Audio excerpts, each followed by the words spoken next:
Hey YouTube, it's Storytime Sunday. Why are you such a copycat? Yes, it is time again for another crazy story, this time about a member of my own family. The time my brother cut off our cat's tail. God, I don't even know how to intro this, so I'm just gonna jump right in. So this was a pretty long time ago, like at least 6 or 7 years, because like I was still in high school and my brother was still living with us, but the memory is still crystal clear in my head. I think it was like February, I don't really know. It was a winter month anyway, and it was definitely very early in the morning, like to the point that it was still dark outside and the grass was still frozen, so probably like 5:30, 6 in the morning, something like that. Now in high school I used to go out on the carport and read before my mom left for her work, which was also a school, ironically, and then I would go back inside about 20 minutes before the bus was supposed to come and get ready for school and then be out there and, you know, go to school. Perks of not wearing any makeup or ever doing your hair. This morning was no different. I went out on the carport as planned, had my copy of Eclipse by Stephanie Meyer, and started reading with a blanket wrapped around my shoulders because it was cold. My sister Heather's cat Tigger was standing up against my mom's car and just like staring dead at me in the dim light, and he started meowing like crazy, like incessant, like literally meow, meow, meow, meow, meow, like to the point that it's like, okay, stop. I figured he just wanted me to like pet him or something, so I started calling him over to where I was on the steps in front of the side door, which was, you know, just far enough away from my mom's car, but he didn't stop meowing and he wouldn't come to me, and after a while I just got annoyed. I just assumed that he just wanted to be obnoxious because that was kind of Tigger's personality anyway, so I just kind of gave up. Instead, I sat there, ignored him, and read my awful, awful book. I didn't think it was awful then, but I was in my twilight phase, unfortunately. Anyway, not the point of the story. My mom came out a little while later at like 6:30 in the morning to leave for work, and he was meowing a lot at her too. So as she was like unlocking the car and putting her bags in the passenger seat, she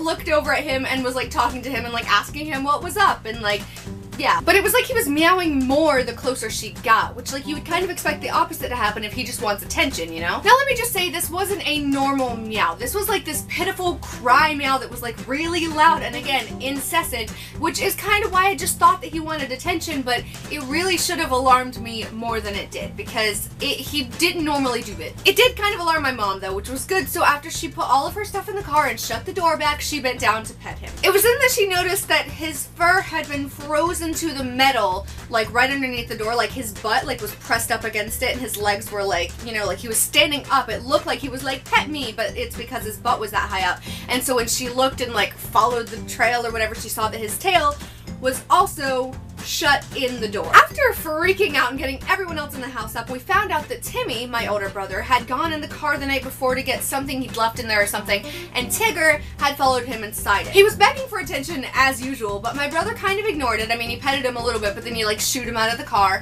got his thing, whatever it was, and shut the door and went back in the house. Apparently though, Tigger hadn't moved all the way past the door and Timmy wasn't thinking about it, so when he shut the door, it slammed the cat's tail in it. If Tigger had even made a noise, Timmy had just assumed that it was him just begging for more pets because again, this was usual for him, so Timmy ignored it and went back in the house. So that meant that when I was sitting in the carport just reading and ignoring him, he was crying at me for attention and for help because his tail had been shut inside a door and broken and frozen to the metal and he was miserable, and I was just ignoring him because I thought he just wanted attention and I couldn't be bothered. God, did I feel awful. My mom opened the door and peeled Tigger off of her car as easily as she could, and Timmy immediately like went up to Tigger and just loved all over him, apologized profusely. I think he might have been crying a little bit, I don't know. It was emotional, okay? Literally for the next few weeks, Timmy felt so bad he treated Tigger like royalty. Royalty. Tigger's tail dangled limply and sadly from the point at which it had been broken, and we, from that, determined that Tigger would be an inside cat. That way, one, we could keep an eye on him,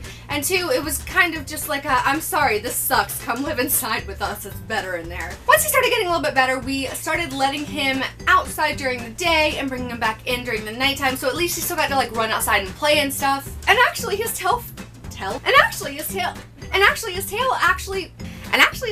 fell off outside. We got off the bus one day and he ran up to greet us and he just didn't have a broken tail anymore. It was just a little nub. At that point my dad dubbed him Bob instead of Tigger because he had a tail as short as a bobcat's, and also Tigger, like from Winnie the Pooh, has a really long bouncy tail and it just didn't really seem right to, you know, keep that name. Not that Tigger would have known the difference, but Heather actually found the dead tail a couple days later behind my mom's shop, which was kind of like this like mini barn place thing where she kept all of her scrapbooking and school stuff. She ran inside, grabbed a Ziploc bag, and stuffed the tail inside it and tried to keep it. I don't remember if I saw her as she was trying to bring it inside or if she secretly showed it to me later. It honestly could have been either one, but either way, I found out at some point, and I freaked out, understandably, and she told me that she was trying to keep the tail to remember him by, which, didn't even make any sense because he wasn't dead. Just, no, it's not even it's a lucky rabbit's foot or something like that, which I also kind of get freaked out by because my brain is just not cool with seeing limbs that aren't attached to bodies.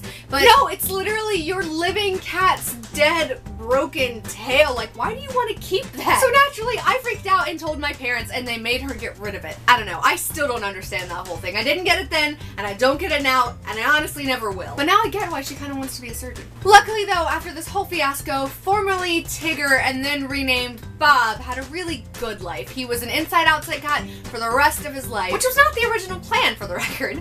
We were just gonna have him inside and outside until he got healed, and then put him back outside because he was an outside cat to begin with, but he fell in love. So yeah, that was Bob's story, or Tigger's story, or Timmy's story, or my story. I hope you enjoyed this video, and if you did, you could go ahead and leave me a thumbs up if you feel like it. And hey, while you're down there, you might as well leave me a comment about your favorite cats and dogs, and if you've ever had anything crazy happen to your pet stories in the comments, please.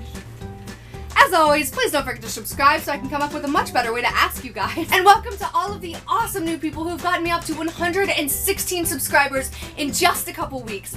Holy crap. Seriously, you guys, it really does mean the world to me. And also, thanks so much to XLCalALX on Twitter. I hope he's been super supportive since he found me on here, and he donated $20 in my Patreon the other day, the link to which is down below. Carl, I'll make a special video just for you as soon as I can, and if there's anything specific that you want to see in it, let me know. I think that's about all I've got for now. I love you guys so much. Stay cool, MeowChiatos. Thanks so much for watching, and I'll see you on Tuesday with a vegan cake recipe from Supreme Banana on YouTube. Hey YouTube, hey YouTube, hey YouTube, it's Sunday. We thought you died. Fuck it, I'm dead. Little boulder. Whiplash, sorry. Subscribe. Anyway, kind of psycho mode. What? MeowChiatos? Same. Woohoo! Why does this shit happen to me? Why are you such a coffee cat? Story time! That was weird.